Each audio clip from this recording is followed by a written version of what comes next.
Hello everyone, and welcome to Session 4 of my third campaign of Baldur's Gate 3 5th edition. Last time we entered the underside of this chapel, and now we're going to move through here and see about dealing with Mari before she calls for reinforcements. Let's have everyone crouch down. Andrew, if you'd be so kind as to open the door.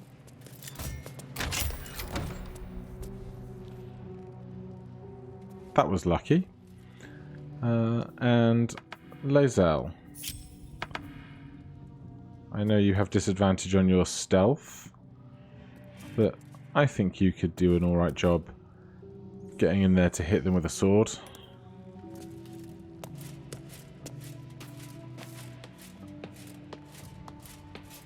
Or maybe... Okay...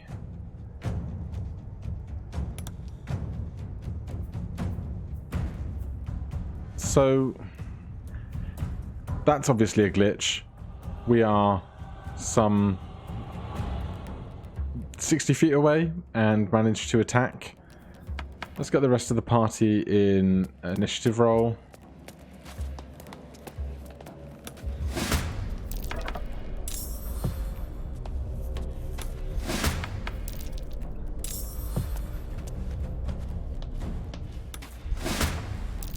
And see what we're doing next. So we got our surprise attack in on Mari. Lae'zel still has an action because we get an extra action because of our surprise attack. We will end that turn. They are surprised. And now we get an extra round of attacks. That's a little too far.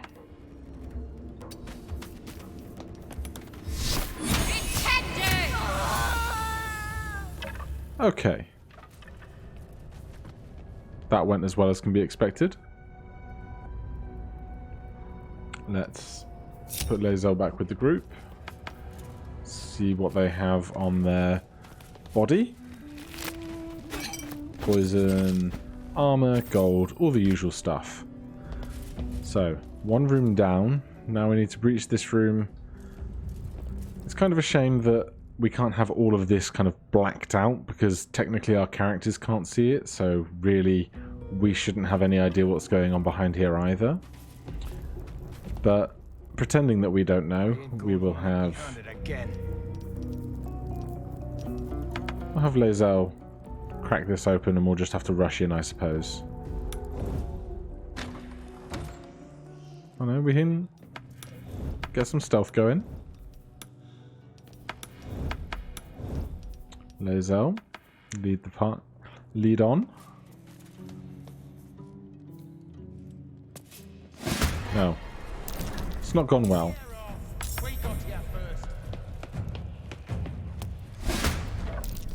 I just want everyone else in the initiative, please. Please, thank you. Alright, I think that will do. I'm not really sure. Lae'zel.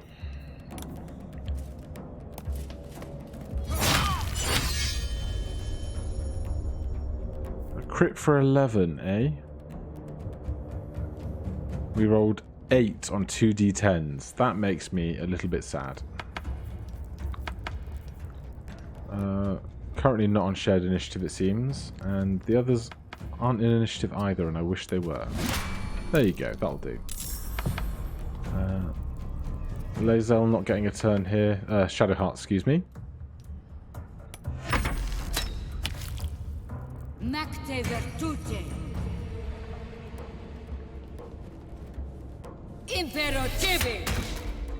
And Snaring Strike missed, thank goodness, because we're stood in the doorway. Okay, Gale. Oh, we're all on the same initiative, so we can get out of the way. Shillelagh, please. Just walk over here to the right slightly. And gently pat Hasid on the head. Or a miss. Classics.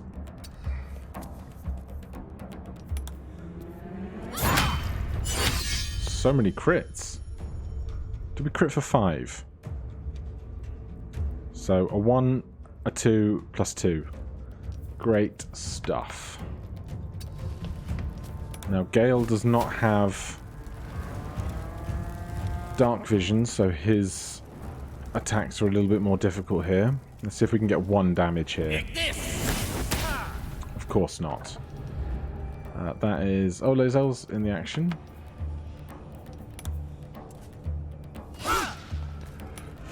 Standard stuff, standard stuff. And we're all on fire, which is lovely.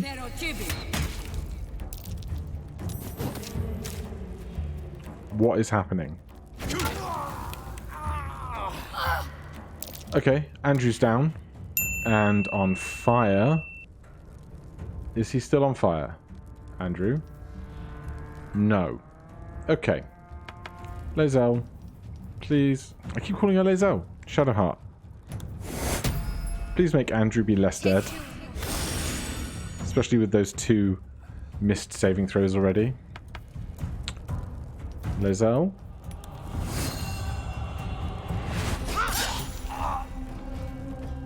That'll do. Action surge, please. Go for that again. Who's left? These 2. 1 right in front of us. We still have several attacks left, don't we?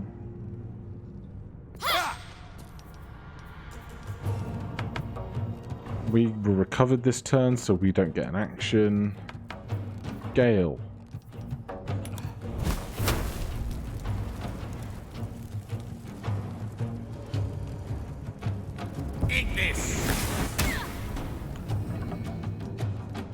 Action spent all round.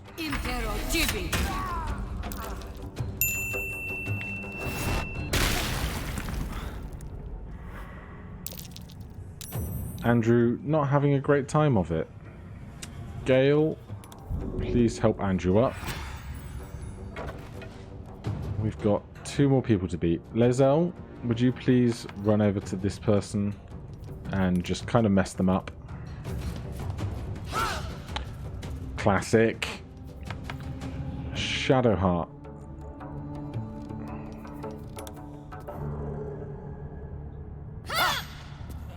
Classic. That's all our actions spent because we spent an action getting somebody down up, and the downed person doesn't also get an action.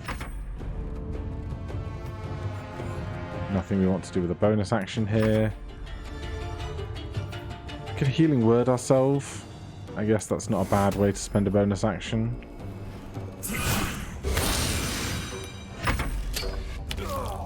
God damn it.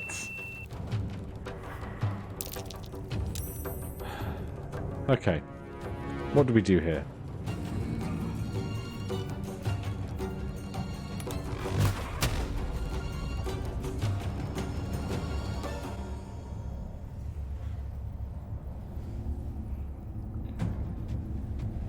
We... Magic missile. That's what we do. And we rolled a 1, a 1, and a 2. Because each one of those is +1. 1 + 1 is 2. 2 + 1 is 3. And 1 + 1 is 2. They have 2 HP left. It's going so well, guys. So well. That helps. That really does help. Lae'zel, you have another shot at this. Please, fingers crossed.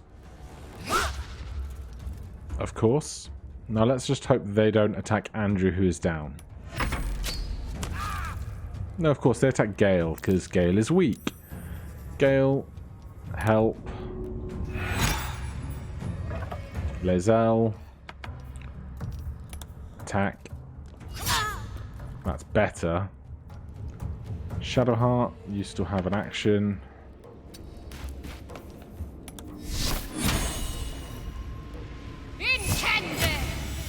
They make the save. That's all our actions spent.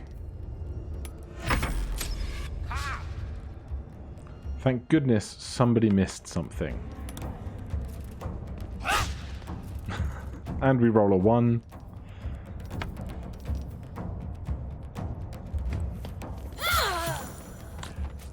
And breathe. Wow, that went terribly. Okay. Step 1. Loot the bodies.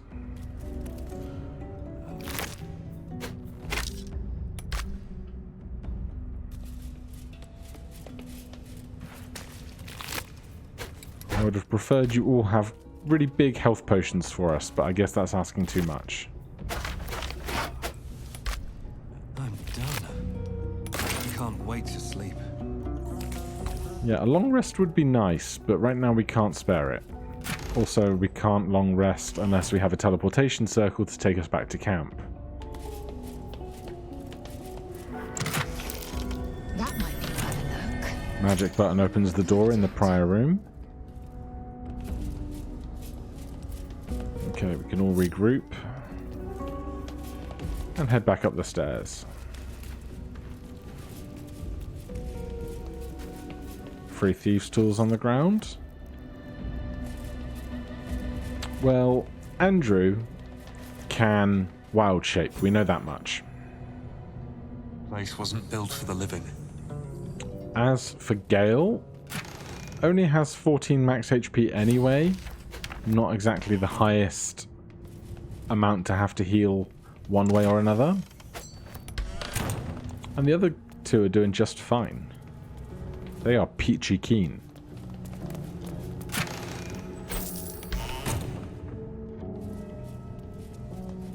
Can't do the locked door yet, so let's see what's in here. Yes, the giant sarcophagus room. Lae'zel, you have all your HP. You're in. Go and collect all the stuff for us. I don't need a skull, though. That can stay. Stay vigilant. Traps here.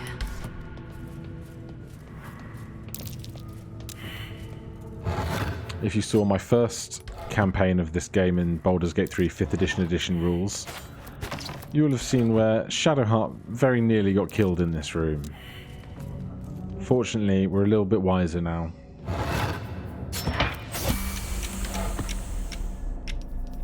So, we could attempt to run through this, but it's difficult terrain, hence the green line.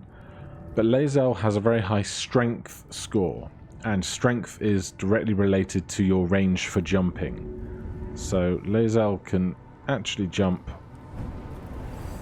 that far, succeeds on a saving throw to not fall, and simply walks to safety.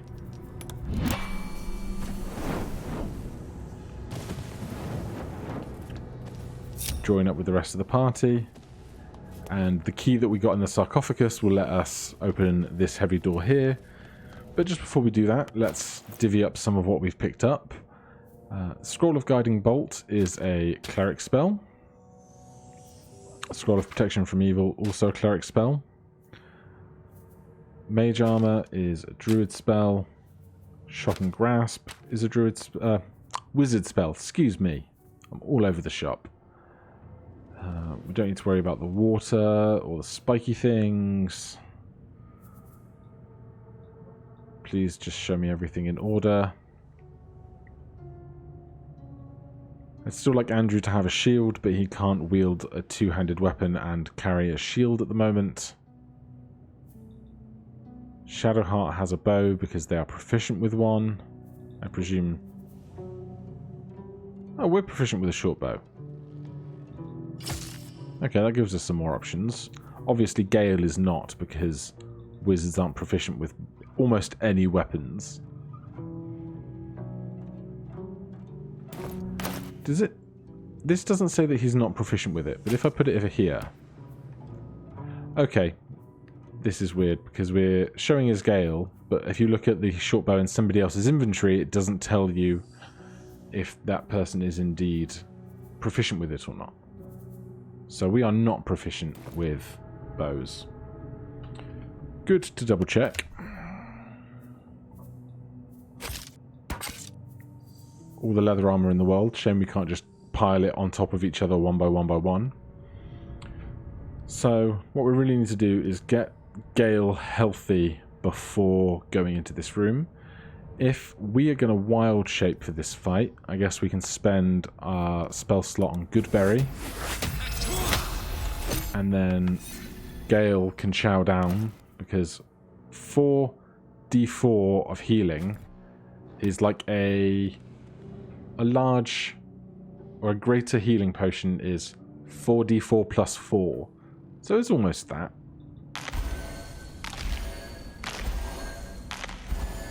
Perfect. So that's Gale healed up. Andrew will wild shape for the coming fights. We can carry on.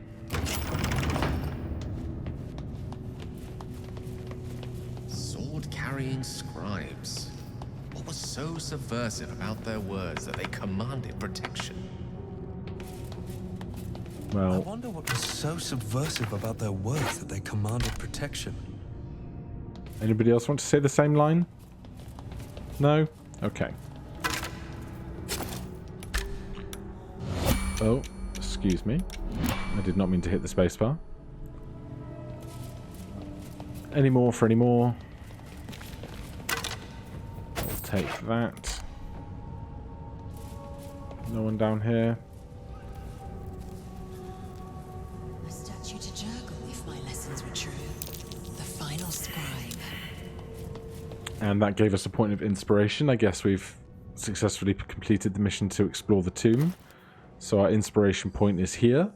This lets us reroll one check that is within a conversation or some such. I don't think it's been implemented yet that you can use inspiration to reroll things such as attacks. There's no mechanic for it in the fighting programming of the game at the moment. Another heavy key.